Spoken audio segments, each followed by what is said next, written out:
आज की क्लास में अपन स्टार्ट करने जा रहे हैं एक नया चैप्टर। चैप्टर का नाम है बेसिक अकाउंटिंग टर्म्स। तो इस चैप्टर के अंदर हम क्या पढ़ने वाले हैं, समझना। देखो, अकाउंटिंग है ना, अपने आप में एक सब्जेक्ट है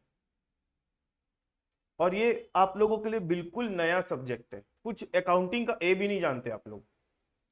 और मैं आगे कोई भी टॉपिक स्टार्ट करने वाला हूं, मान लो, तो आप लोगों को अकाउंटिंग के टर्म्स अगर नहीं पता, टर्म समझते हो ना, अकाउंटिंग की वोकेबुलरी, अकाउंटिंग पढ़ते समय जो शब्द यूज होंगे, तो आप लोग आगे की चीजों को पढ़ ही नहीं पाओगे, समझ ही नहीं पाओगे जब तक मैं ये चैप्टर आप लोगों को नहीं पढ़ाऊंगा। तो हम ये चैप्टर पढ़ने से अकाउंटिंग पढ़ने की तैयारी कर रहे हैं, ठीक है। और ये आपके चैप्टर नंबर 2 है, बुक में चेक करोगे तो बेसिक अकाउंटिंग टर्म्स, ठीक है, चैप्टर नंबर 2।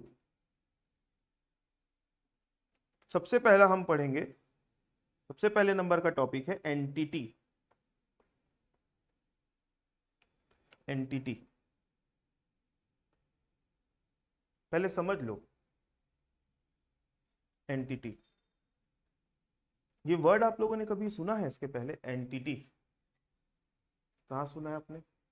स्कूल में सुना है। कब सुना है? जब टीचर पढ़ा रहे थे तब। उसके पहले अकाउंट्स के बाहर कभी सुना है? आपने कहीं सुना है? आपने कहीं सुना है? नहीं।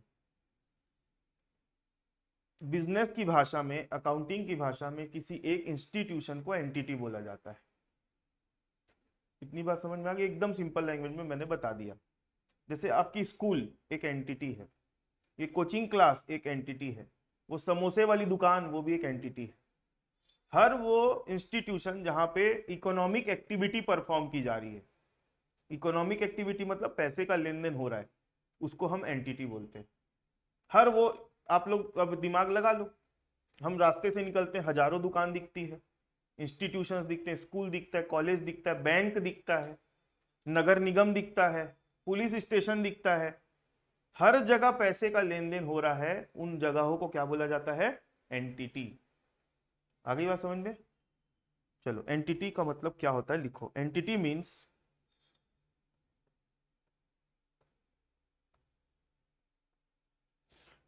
A business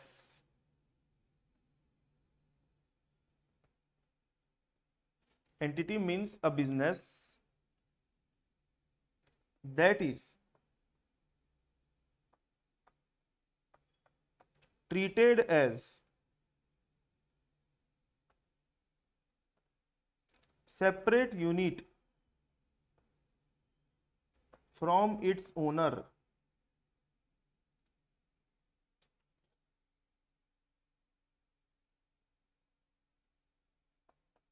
It is an institution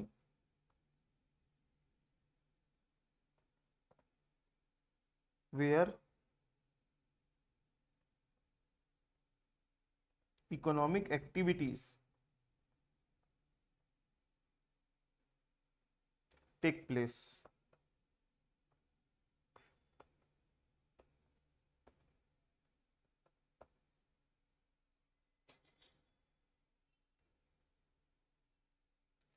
It can be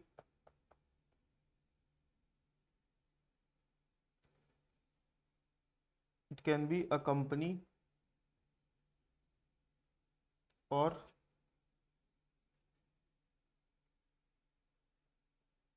a person or any other institution. Institution, entity का मतलब ये होता है। सुनते जाओ ध्यान से। एक वर्ड बहुत इंपॉर्टेंट आया था यहाँ पे, सेपरेट यूनिट। एंटिटी क्या होती है? एक सेपरेट यूनिट होती है। जैसे ये कोचिंग इंस्टीट्यूशन को मैंने एक एंटिटी बोला, ये मेरा बिजनेस है, यहाँ पर इकोनॉमिक एक्टिविटी परफॉर्म हो रही है। कैसे इकोनॉमिक एक्टिविटी परफॉर्म हो रही है? बच्चों की नहीं, पढ़ाना तो इकोनॉमिक एक्टिविटी कहाँ? मैं पढ़ा रहा हूँ तो मैं आपको पढ़ाते पढ़ाते पैसा दिया क्या? बच्चों की फीस आ रही है, मैं यहाँ का किराया दे रहा हूँ, यहाँ की स्टाफ की सैलरी दे रहा हूँ, यहाँ का बिजली बिल का पेमेंट कर रहा हूँ, सबसे पैसा जा रहा है या फिर आ रहा है? उनको इकोनॉमिक एक्टिविटी बोलते हैं हम। तो जिस जगह पर वो इकोनॉमिक एक्टिविटी होती है ना, उसको हम एंटिटी बोलते हैं। तो ये कोचिंग इंस्टीट्यूशन एक एंटिटी हुई कि नहीं? मेरे लिए बिजनेस है, बिजनेस एक एंटिटी है। समझ में आ गई बात? अब यहां पर एक वर्ड आया है सेपरेट यूनिट, इसका मतलब समझ के देखना, सेपरेट यूनिट क्या है। मान लो, मान लो ये मैं हूं और ये अपना कोचिंग है, GCA। तो मैं कौन हूं इस बिजनेस का? ओनर। मैंने यहां पर पैसा लगाया है इसलिए मैं ओनर हूं। लेकिन लेकिन मैंने यहां पर इन्वेस्ट किया इसलिए मैं ओनर हूं। तो यहां से जो भी कमाई होगी वो किसकी होगी? मेरी होगी। लेकिन मैं और मेरा business accounting point of view से अलग अलग है। समझने की कोशिश करना मैं जो बोलना चाह रहा हूं। ये कोचिंग क्लास है, ये मैं हूं, हम दोनों अलग अलग हैं। मैं कोचिंग क्लास का पार्ट नहीं हूं। मैंने कोचिंग में पैसा लगाया, एक इंस्टीट्यूशन बना दिया। अब ये इंस्टीट्यूशन चल रहा है, यहाँ पे अपने सिस्टम से चल रहा है। मेरा टाइम होता है, मैं पढ़ाता हूं, मैं चले जाता हूं।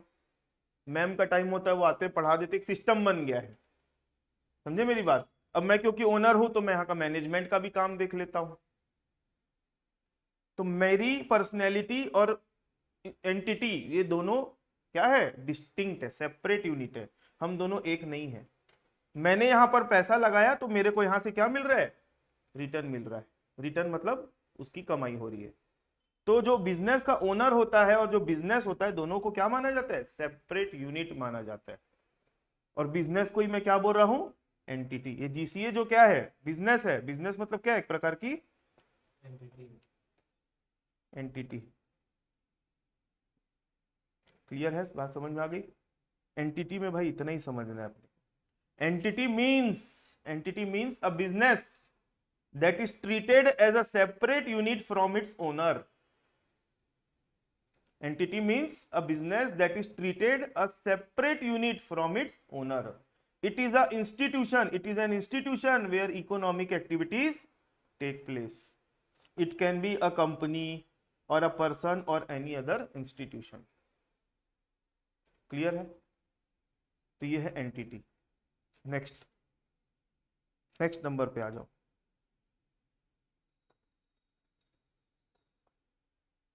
Business transactions.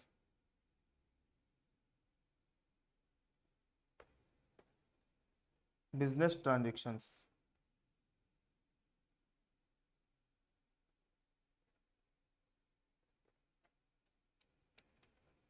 Business transactions. अच्छा, आप लोगों को डायग्राम भी बनाना है ना?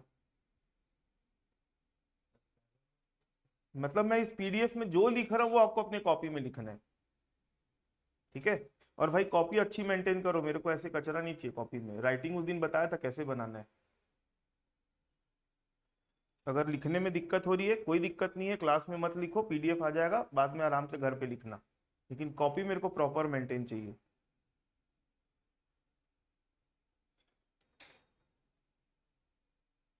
देखो सुनो ध्यान से। बिजनेस ट्रांजेक्शन्स,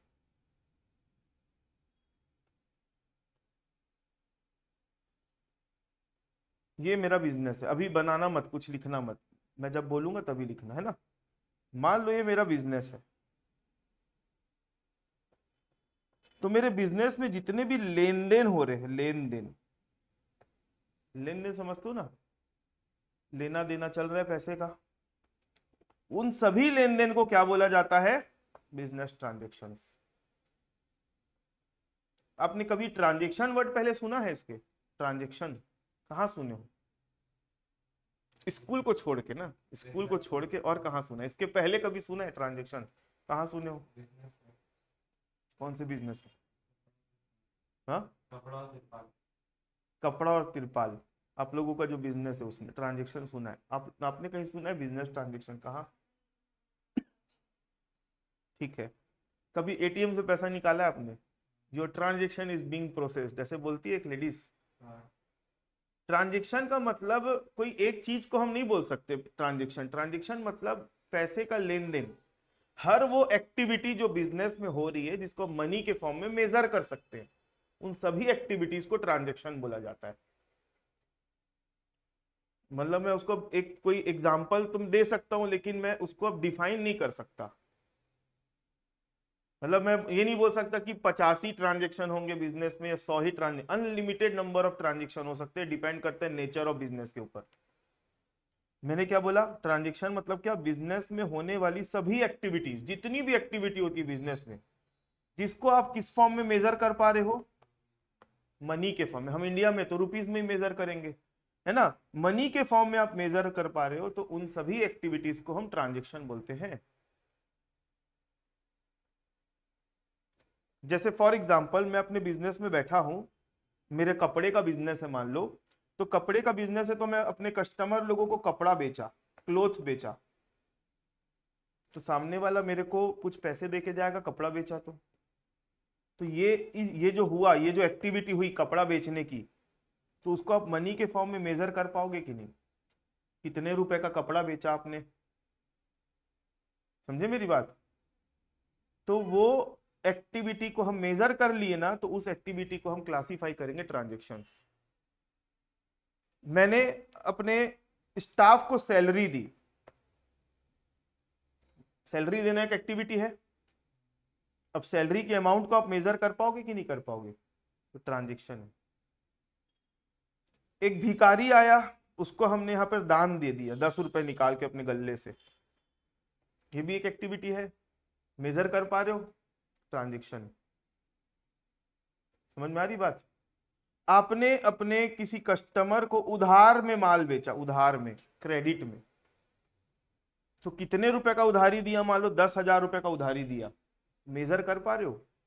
भले पैसा नहीं आया तो क्या हो गया, ट्रांजेक्शन का मतलब पैसा आना और पैसा जाना नहीं होता है। अगर आपके बिजनेस में किसी ने उधार में लेके चला गया गुड्स, जो भी आप बेचते हो, तो पैसा दिया क्या उसने? वो तो उधारी कर गया। तो लेकिन आप उस एक्टिविटी को मेजर कर पा रहे हो, कितने रुपए का उधारी लेके गया, तो वो भी ट्रांजेक्शन है। बच्चे लोग गलत समझते कि ट्रांजेक्शन का मतलब सिर्फ पैसे का ही लेन देन ट्रांजेक्शन नहीं होता है दोस्त। पैसे का लेन देन ही ट्रांजेक्शन नहीं होता है, हर वो एक्टिविटीज जो बिजनेस में हो रही है और जिसको हम मनी के फॉर्म में मेजर कर सकते हैं, उसको हम ट्रांजेक्शन बोलते हैं। हर एक्टिविटी। क्लियर है? तो लिखते हैं, ये थोड़ा सा बड़ा है लिखने का ना, इसमें ज्यादा ज्यादा चीजें लिखनी है। सबसे पहले, all those activities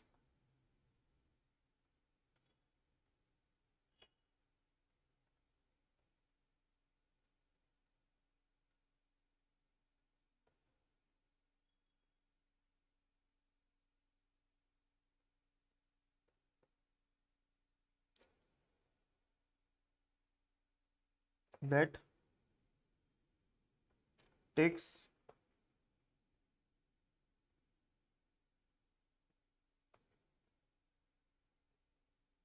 all those activity that takes place into business and which can be measured in the form of money,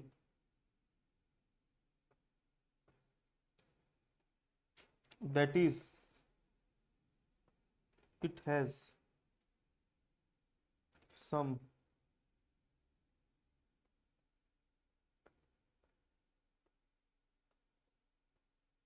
financial value,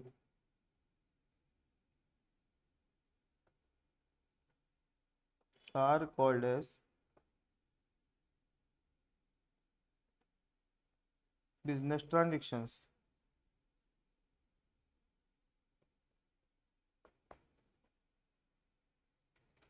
All those activities, economic activities that takes place into business and which can be measured in form of money, in terms of money भी लिख सकते हो, in form of money भी लिख सकते हो, that is, it has some financial value, are called as business transaction. ठीक है? Business transaction. फॉर एग्जाम्पल, नीचे एग्जाम्पल लिख लो। Purchase of goods, sale of goods,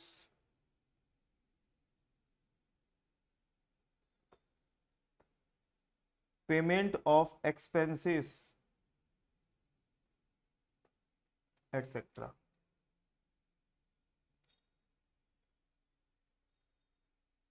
purchase of goods, sale of goods, payment of expenses etcetera.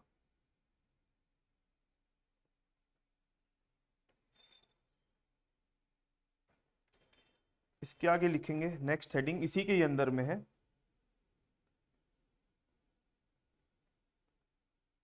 Characteristics of business transactions. Business transactions की characteristics. अच्छा अब बताओ, characteristics word से आप क्या समझते हो? मैं बिजनेस ट्रांजेक्शन की कैरेक्टरिस्टिक नहीं पूछ रहा हूं, मैं इस वर्ड की अंग्रेजी में मीनिंग क्या है? कैरेक्टरिस्टिक्स।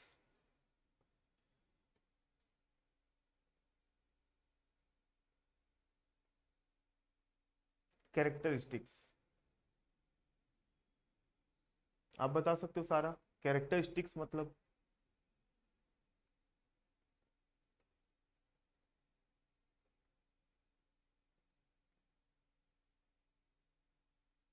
कैरेक्टरिस्टिक्स मतलब कैरेक्टर क्या है? कुछ कुछ ठीक बोल रहे हो। मैं बाहर खड़ा हूं, मान लो मैंने अपने स्टाफ को बुलाया, मैं बोला अंदर जाना, लड़की को बुला के लाना, बस बोलूंगा इतना ही बोलूंगा। किसको बुला के लाना? लड़की को, एक अंदर गर्ल बैठी होगी उसको बुला के लाना। तो स्टाफ आएगा, किसको बुलाएगा? आपको बुलाएगा कि आपको बुलाएगा?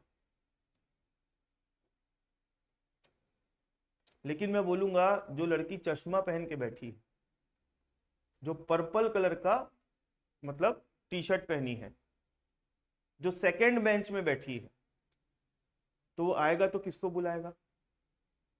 आपको बुलाएगा। तो मैंने आपको डिफाइन कर दिया, मैंने आपकी क्या बताई उसको? कैरेक्टरिस्टिक्स बताई। मतलब हमने, मतलब वो आपको आके पहचानेगा कैसे? मैंने कुछ कुछ आपके बारे में बताया उसको, जैसे आप बोले उसके बारे में बताना, तो चश्मा देखेगा, हाँ कौन सी लड़की ने चश्मा पहना है, पर्पल कलर, हाँ सेकेंड बेंच, तो हाँ आपकी बात हो रही है, तो उसको बोलते कैरेक्टरिस्टिक्स। तो आप बिजनेस में बैठे हो, आप अकाउंटिंग कर रहे हो, तो बिजनेस में बहुत सारी एक्टिविटीज होती है, बिजनेस के अंदर बहुत सारी एक्टिविटीज होती है। कुछ एक्टिविटी इकोनॉमिक एक्टिविटी भी होती है, कुछ नॉन इकोनॉमिक एक्टिविटी भी होती है। जैसे मैं पढ़ा रहा हूं अभी आपको, तो ये इकोनॉमिक एक्टिविटी की नॉन इकोनॉमिक एक्टिविटी है? पढ़ाते समय कुछ लेन देन हो रहा है क्या? हाँ वो फीस वाली बात अलग है, वो इकोनॉमिक एक्टिविटी हो जाएगा, लेकिन अभी मैं पढ़ा रहा हूं तो हमारा लेन देन हो रहा है क्या? Non economic activity. तो मैं कितने रुपए का पढ़ाया उसका कोई हिसाब लगा सकते हो आप? नहीं। तो आप जब भी बिजनेस ट्रांजेक्शन्स की बात करेंगे, तो बिजनेस ट्रांजेक्शन रिकॉर्ड करोगे तो पहचानोगे कैसे कि ये एक्टिविटी बिजनेस ट्रांजेक्शन है और ये वाली एक्टिविटी बिजनेस ट्रांजेक्शन नहीं है? तो हम उसकी क्या देखेंगे? कैरेक्टरिस्टिक्स देखेंगे। तो सबसे पहली कैरेक्टरिस्टिक क्या बोलती है, सुनो। It must be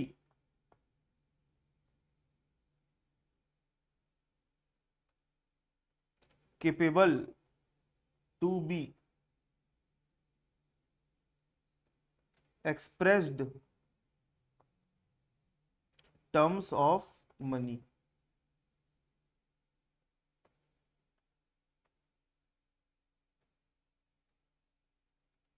business transaction जो है मनी के टर्म्स में एक्सप्रेस किया जा सकता है, ये उसकी पहली कैरेक्टरिस्टिक। पहले पॉइंट में किसी को कोई डाउट है? Next, it has two aspects. पहला डेबिट एंड दूसरा क्रेडिट। पहला डेबिट और दूसरा credit.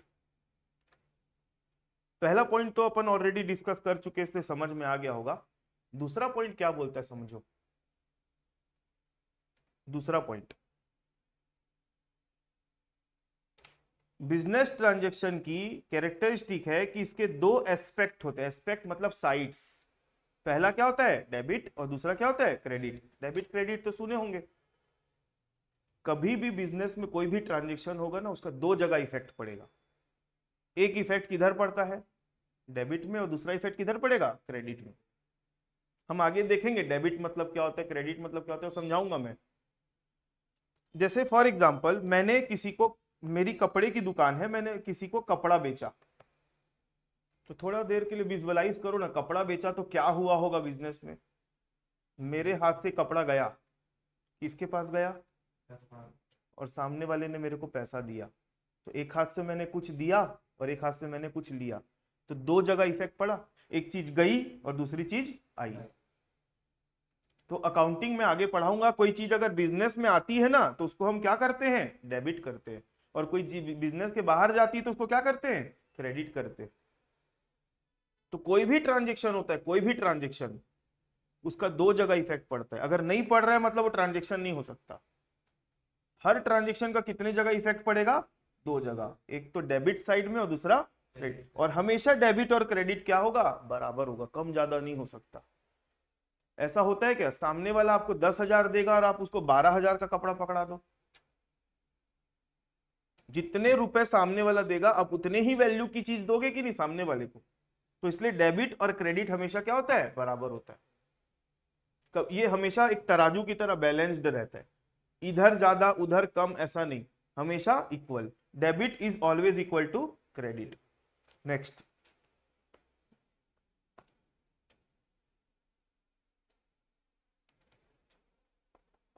It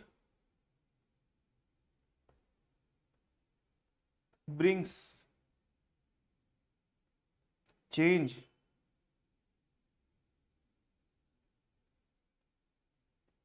financial position of business.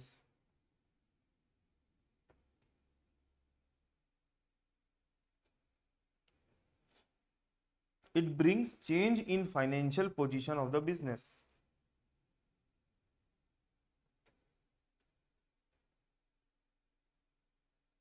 Financial position मतलब क्या है, हिंदी में इसको बोलते हैं आर्थिक स्थिति। किसी के पास बहुत पैसा है तो उसकी फाइनेंशियल पोजीशन कैसी होगी,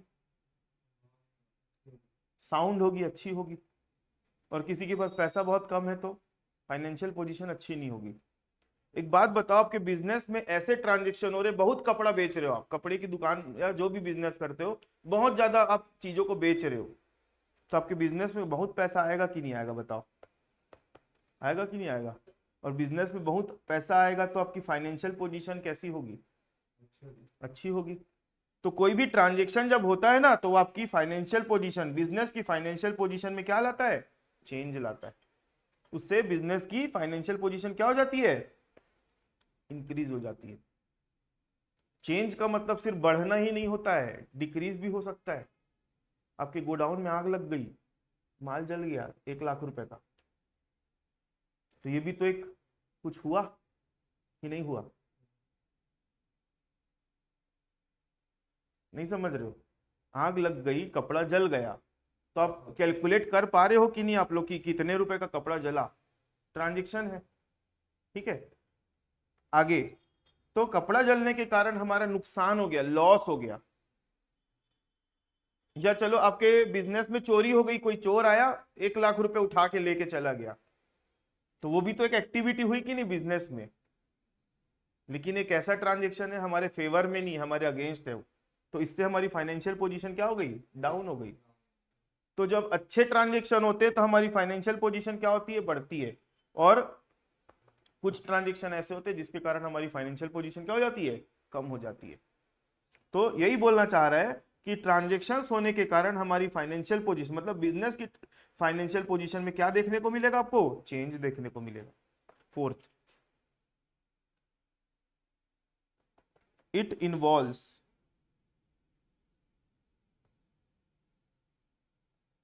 exchange of goods and services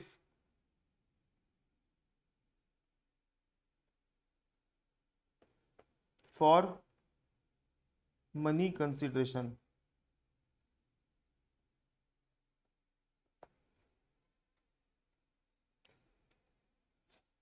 कोई भी ट्रांजेक्शन होता है ना, तो ट्रांजेक्शन होता है तो वहां पे गुड्स या सर्विसेज का एक्सचेंज जरूर होता है। कोई भी ट्रांजेक्शन होगा तो वहां पे क्या देखने को मिलेगा, गुड्स या सर्विस का एक्सचेंज। जैसे फॉर एग्जांपल मेरे यहाँ पर एक स्टाफ काम करता है, मैं उसको सैलरी देता हूँ, तो सैलरी दिया मतलब मैंने कंसीडरेशन, मतलब पहले बताओ क्या होता है कंसीडरेशन।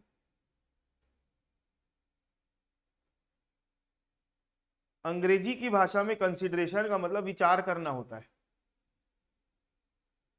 समझे मेरी बात। लेकिन अकाउंटिंग की भाषा में कंसीडरेशन का मतलब होता है कुछ के बदले कुछ देना। एक चीज क्लियर करो समझना, आप लोग है ना अकाउंट पढ़ रहे हो, और मैं कौन सा चैप्टर पढ़ा रहा हूं अभी आप लोगों को, बेसिक अकाउंटिंग टर्म्स। बहुत सारे वर्ड ऐसे देखने को मिलेंगे जिसका मतलब आप पहले कुछ और जानते थे, लेकिन अकाउंटिंग की भाषा में उसका वर्ड मतलब कुछ और ही है। जैसे कैपिटल, कैपिटल वर्ड सुने हो, कहाँ सुने हो? स्टेट का कैपिटल, कैपिटल लेटर्स सुने हो, लेकिन यहां पर कैपिटल का मतलब कुछ और होता है। यहाँ पे कैपिटल का मतलब होता है ओनर जो बिजनेस में पैसा लगा रहा है उसको कैपिटल बोलते हैं। वैसे ही कंसीडरेशन, कंसीडरेशन वर्ड मतलब क्या होता है, अंग्रेजी की भाषा में किसी चीज के ऊपर विचार करना उसको कंसीडरेशन बोलते हैं। लेकिन यहां पर कंसीडरेशन का मतलब होता है हम कोई काम करवा रहे तो उसके बदले सामने वाले को कुछ पे कर रहे ना, उसको कंसीडरेशन बोलते हैं। समझे मेरी बात, हमने कुछ काम किया, जैसे आप एक दुकान में जाके समोसा खरीदे, उसको 20 रुपए पे किए एक समोसे का, तो आपने उसको क्या दिया, समोसे के बदले क्या दिया, पैसे दिए, तो पैसा उसके लिए कंसीडरेशन है। समझे मेरी बात। तो यहां पर जो भी ट्रांजेक्शन होता है तो वहां पर गुड्स और सर्विस का क्या देखने को मिलेगा आपको, एक्सचेंज। सामने वाला आपको गुड्स देगा या सर्विस देगा, मैं अपने स्टाफ से काम करवा रहा हूं तो वो मेरे को क्या दे रहा है, सर्विस दे रहा है। सर्विस लेने के बदले मैं उसको क्या दे रहा हूं, कैश दे रहा हूं सैलरी के रूप में। तो सैलरी दे रहा हूं तो सैलरी क्या है, कंसीडरेशन है। और कंसीडरेशन किस फॉर्म में रहता है, मनी के फॉर्म में रहता है। मैं पढ़ा रहा हूं समझ में आ तो रहा है ना आप लोगों को। जहां पे भी डाउट होगा ना बिल्कुल बेशरम बन के पूछ लेना, सर इसका मतलब क्या है।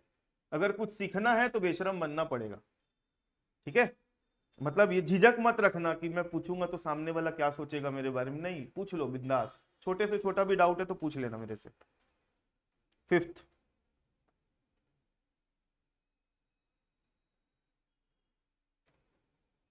A transaction may be a cash transaction or a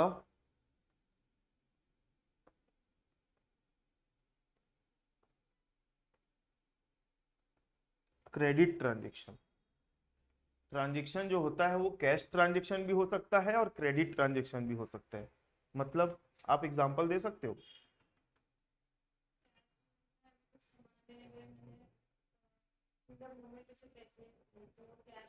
हाँ, ठीक बोल रहे हो। देखो ट्रांजेक्शन जो होता है ना, अगर आप उसको तुरंत सेटल कर दे रहे हो, तुरंत सेटल कर देना मतलब इमीडिएटली पेमेंट कर दे रहे हो, उधार कुछ भी नहीं रख रहे हो, तो सामने वाले का जो ट्रांजेक्शन है वो कौन सा कहलाएगा, कैश। और अगर आप उसका पेमेंट बाद में दोगे तो उसको क्या बोलेंगे हम, क्रेडिट ट्रांजेक्शन। ठीक है। Sixth,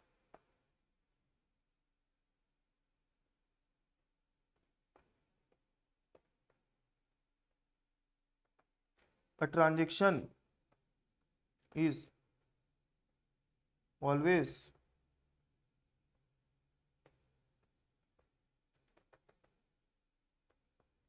supported by a documentary evidence called as voucher।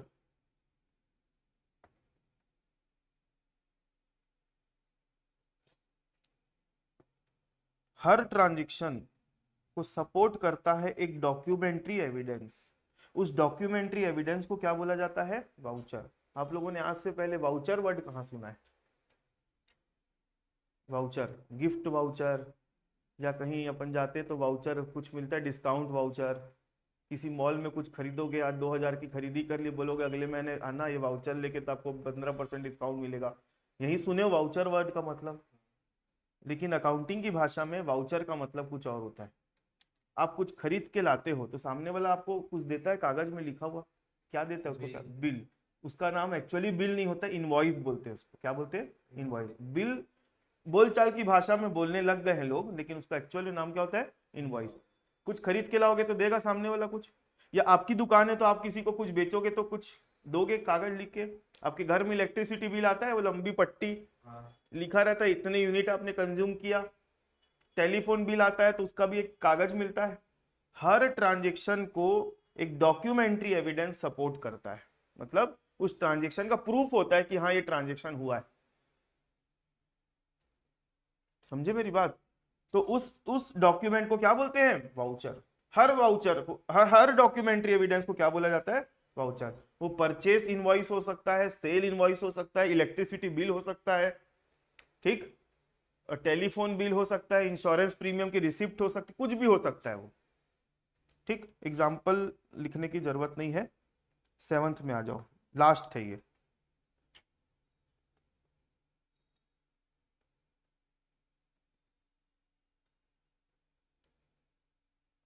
Transaction में बी इंटरनल और एक्सटर्नल। ट्रांजेक्शन जो है वो क्या हो सकता है? इंटरनल भी हो सकता है और एक्सटर्नल भी हो सकता है। जैसे ये मेरा बिजनेस है, इस बिजनेस में पैसा किसने लगाया है? मैंने। तो मैं अपने बिजनेस से अलग जरूर हूं, लेकिन मैं बिजनेस के अंदर का आदमी। समझे मेरी बात? और ये मेरा बिजनेस है, यहां पर कस्टमर लोग कुछ खरीदने आ रहे हैं और चले जा रहे हैं, तो कस्टमर लोग बाहरी लोग हैं। कौन है? बाहरी लोग। इस बिजनेस से प्रॉफिट या लॉस होगा, उसका इफेक्ट मेरे ऊपर पड़ेगा कि कस्टमर लोगों के ऊपर पड़ेगा? मेरे ऊपर, क्योंकि मैंने रिस्क लिया हुआ है उस बिजनेस के लिए। तो मैं बिजनेस के अंदर का आदमी, भले मेरी और उसकी पर्सनैलिटी अलग अलग है, एंटिटी कॉन्सेप्ट वही बोलते हैं, बिजनेस और उसका मालिक अलग अलग है, लेकिन बिजनेस में कुछ भी अच्छा बुरा होगा उसका इफेक्ट किसके ऊपर पड़ेगा? मेरे ऊपर पड़ेगा। कस्टमर्स लोगों के ऊपर, एम्प्लॉय लोगों के ऊपर, किसी के ऊपर पड़ेगा? नहीं पड़ेगा। एम्प्लॉय लोग भी बाहरी ही होते हैं, क्योंकि उसको सिर्फ सैलरी से मतलब रहता है, काम करेगा, सैलरी लेगा, चला जाएगा, 2 महीना सैलरी मत दो, छोड़ देगा। आपके बिजनेस में लॉस होगा, आप अपने बिजनेस को छोड़ दोगे? प्रॉफिट होगा तो लेने जाओगे? तो हमारा जो हम जो है ना बिजनेस के अंदर के आदमी, हम इससे रिलेटेड है, कनेक्टेड है। भले अलग अलग है तो क्या हो गया, लेकिन हमारा इससे गहरा संबंध है। लेकिन जो दूसरे लोग हैं ना, वो लोग नहीं है। तो हमारे बीच में, किसके किसके बीच में? ओनर और बिजनेस के बीच में जो ट्रांजेक्शन हो रहे हैं, उसको हम कौन सा ट्रांजेक्शन बोलते हैं? Internal transaction. और बाहरी लोगों के साथ जो ट्रांजेक्शन हो रहा है उसको हम क्या बोलते हैं? एक्सटर्नल ट्रांजेक्शन हो रहा है। जैसे बिजनेस में प्रॉफिट हुआ, मैं प्रॉफिट घर लेके चला गया, तो वो इंटरनल ट्रांजेक्शन। मेरे घर खर्चे के लिए मैंने 10,000 रुपए निकाल के ले गया, वो इंटरनल ट्रांजेक्शन। मेरे और बिजनेस के बीच में जो जो ट्रांजेक्शन हो रहे हैं उसको इंटरनल बोलेंगे। कस्टमर आया, हमने उसको 5,000 का माल बेचा, सैलरी दी अपने एम्प्लॉय को, ये ट्रांजेक्शन किसके किसके बीच में हो रहा है? बाहरी लोगों के साथ। तो ऐसे ट्रांजेक्शन को क्या बोलेंगे हम? External transaction. तो आपको कोई भी बोलेगा बिजनेस ट्रांजेक्शन क्या है, तो ये उसका आंसर है।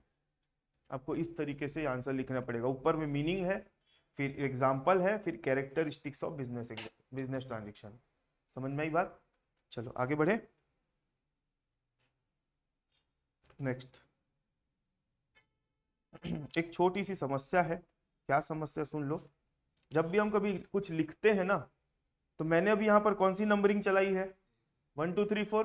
तो यहाँ पर मेरे को 1 2 3 4 नहीं डालना था, या तो ABCD डालना था या रोमन नंबर डालना था। तो आप जब फेयर करोगे ना इसको, तो ये नंबरिंग को चेंज कर देना, 1 2 3 4 मत डालना। इसको मैं ABCD कर दूं? ठीक। उससे फर्क नहीं पड़ने वाला। तो देखने में तो टोटल कितने पॉइंट है, 8 पॉइंट है ना, जी तक है ना, हाँ जी 7 रहता है, ठीक।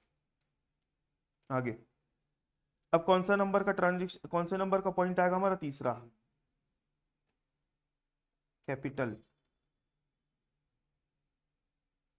कैपिटल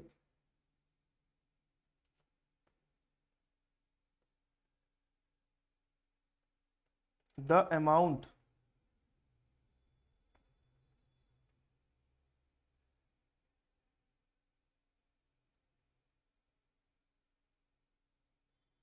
और any asset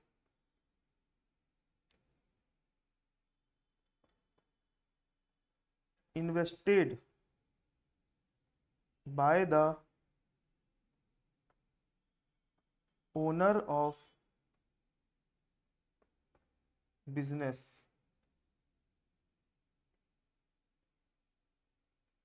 into the business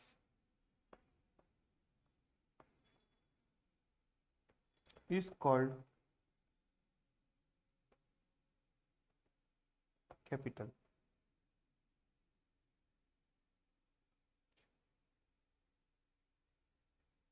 It may be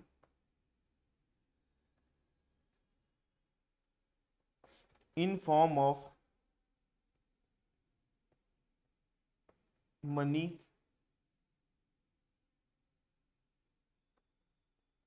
stock, asset, etc.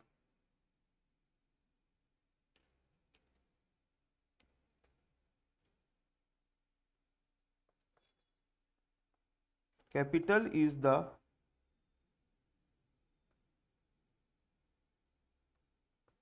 liability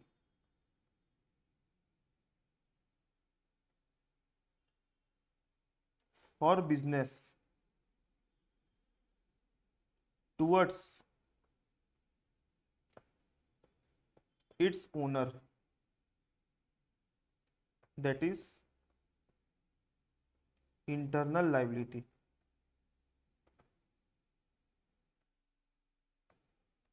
That is internal liability.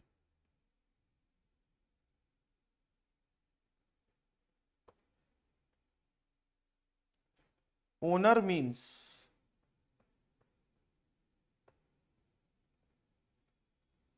owner means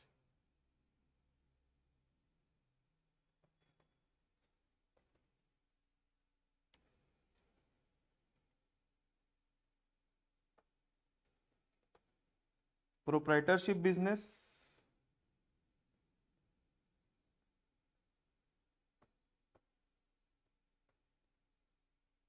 proprietor,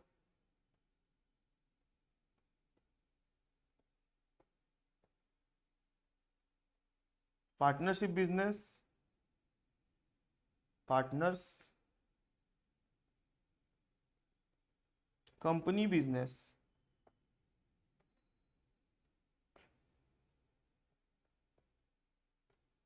shareholders.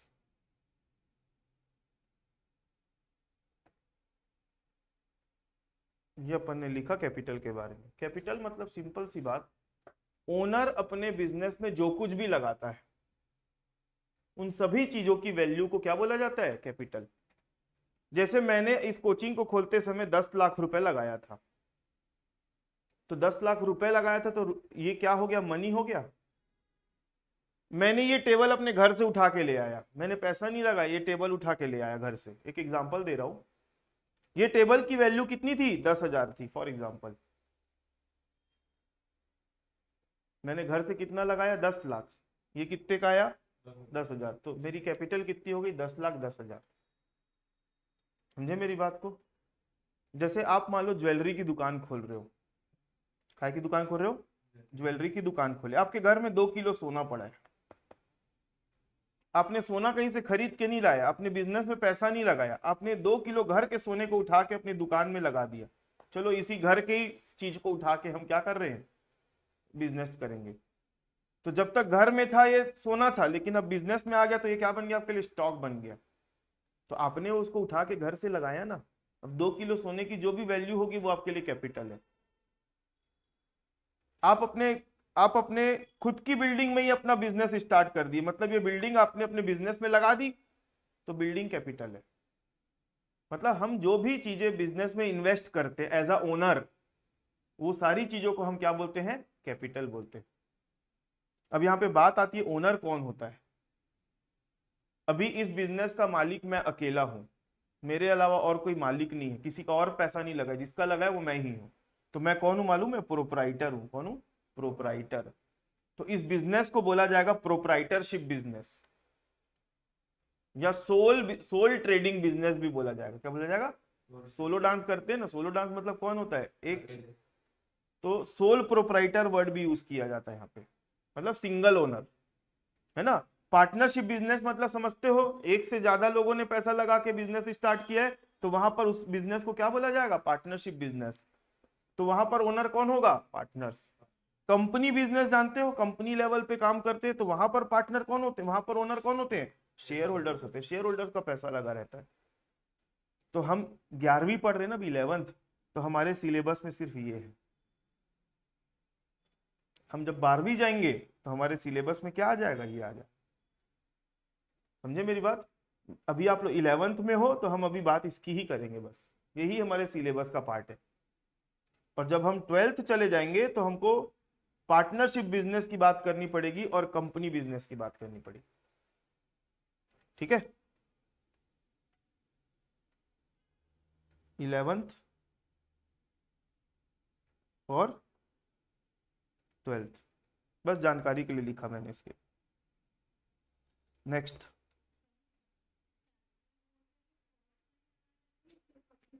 कभी भी लगा सकते हैं। मैंने जब स्टार्ट किया था ना, तो यहाँ पर सच्ची बता रहा हूँ, मैंने 4 लाख रुपए लगाए थे स्टार्टिंग में। फिर मेरा काम बढ़ते गया बढ़ते गया बढ़ते गया, तो मैंने 2 लाख रुपए बाद में और लगाया, तो कितना लग गया, फिर थोड़ा थोड़ा थोड़ा थोड़ा करके मैंने 4 लाख रुपए और लगा दिए, तो टोटल कितना लग गया, 10 लाख। तो कैपिटल हमेशा शुरुआत में लगाए हुए पैसे को तो कैपिटल बोलते हैं, लेकिन बाद में भी अगर आपने कुछ काम बढ़ने के कारण एडिशनल पैसा लगाया तो उसको भी कैपिटल बोलेंगे। ठीक है, 4th,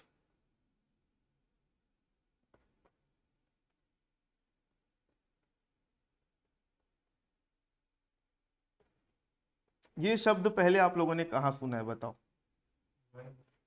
हमारे घर में आओगे तो हमारे बच्चे लोगों ने पूरा दीवालों में क्या बना के रखी है, ड्राइंग्स। वहीं सुने हो आप लोग नाम, ड्राइंग्स। ड्राइंग्स मतलब क्या, चित्र बनाना। लेकिन अकाउंटिंग की भाषा में ड्राइंग्स का मतलब वो नहीं होता है। क्या जानते हो ड्राइंग्स के बारे में, हाँ, पैसा। ठीक है, आप क्या जानते हो ड्राइंग्स के बारे में, हाँ आप क्या जानते हो, खर्चा हुआ नहीं, ये बिजनेस है मेरा, बिजनेस में मैंने पैसा लगाया है, अब यहाँ पे चीजें चलना हो गई, अपने सिस्टम से चल रही है। अब मेरा भी तो घर है, मेरा भी तो पेट है, मेरे को अपना घर चलाना है कि नहीं। तो मेरे घर खर्चे के लिए, घर खर्चा मतलब पर्सनल यूज के लिए, मैं बिजनेस से जो भी चीजें निकालूंगा, पैसा ही नहीं, वस्तुएं भी निकाल के ले जाऊंगा अपने बिजनेस से, तो उसको मैं ड्राइंग्स बोलूंगा। मान लो आप किराने की दुकान चलाते हो, घर का राशन आप अपने ही दुकान से निकाल के लेके जाते हो, पैसा नहीं निकाल रहे हो, क्या लेके जा रहे हो, 10 किलो चावल लेके चले गए, ड्राइंग्स। एक पीपा तेल निकाल के ले गए, ड्राइंग्स। आप कपड़े की दुकान चला रहे हो, घर अपने यूज के लिए, वहां दुकान से कपड़े लेके आ गए, ड्राइंग्स। आप अपने बिजनेस से 10,000 रुपए निकाल लिए घर खर्चे के लिए, ड्राइंग्स। मतलब बिजनेस से, बिजनेस का ओनर जो भी अपने पर्सनल यूज के लिए निकालता है, चाहे वो कैश हो चाहे काइंड हो, कैश मतलब पैसा, काइंड मतलब अदर देन कैश, वो हर चीज को हम ड्राइंग्स बोलेंगे। ठीक है, देखो प्रॉफिट जो हुआ वो बिजनेस का हुआ, बिजनेस में जो भी एक्टिविटीज हुई उससे प्रॉफिट हुआ। अब उस प्रॉफिट में से हम कुछ पैसा निकाल लेते हैं अपने पर्सनल यूज के लिए, उसको ड्राइंग्स बोलेंगे। तो कैश के फॉर्म में होगा। भाई आपके बिजनेस में मान लो, जरूरी थोड़ी कि जितना प्रॉफिट हुआ पूरा ही निकाल के लेके जाओगे। हो सकता है कि आपने 1 लाख रुपए का प्रॉफिट कमाया, आप इसमें से 50,000 रुपए निकाल के लेके चले गए, तो ड्राइंग कितना होगा? जितना आपने निकाला उतना। तो ये कैश के फॉर्म में हो गया। अगर आपकी कोई ऐसी बिजनेस है जहां पर आपका कोई गुड्स आपने घर के लिए निकाल के ले गए, तो किराने की दुकान है तो राशन लेके चले गए घर के लिए, कपड़े की दुकान है तो कपड़े की, है ना, कपड़ा लेके चले गए, आपकी हार्डवेयर की शॉप है, आप हार्डवेयर का कुछ सामान लेके चले गए घर के लिए। तो जो भी बिजनेस है आप लोगों का, आप अपने घर के यूज के लिए भी कुछ सामान लेके निकाल निकाल ले रहे हो या पैसे निकाल ले रहे हो, हर चीज को हम क्या बोलेंगे? ड्रॉइंग्स बोलेंगे। क्लियर है? हर चीज को हम ड्रॉइंग्स बोलेंगे।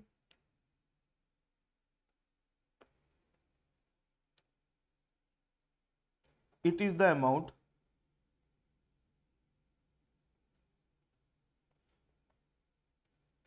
और goods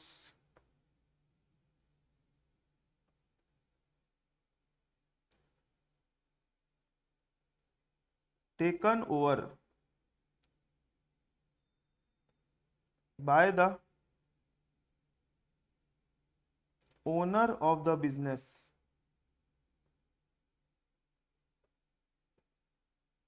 for their personal use.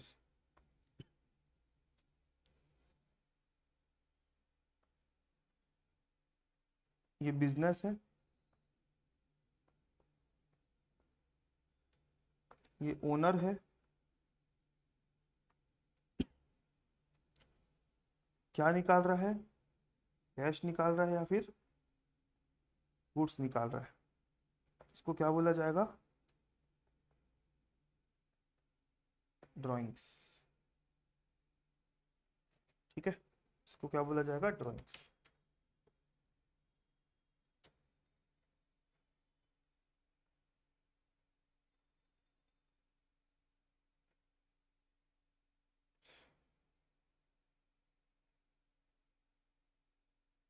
इसके आगे का अपन देखेंगे नेक्स्ट एपिसोड में।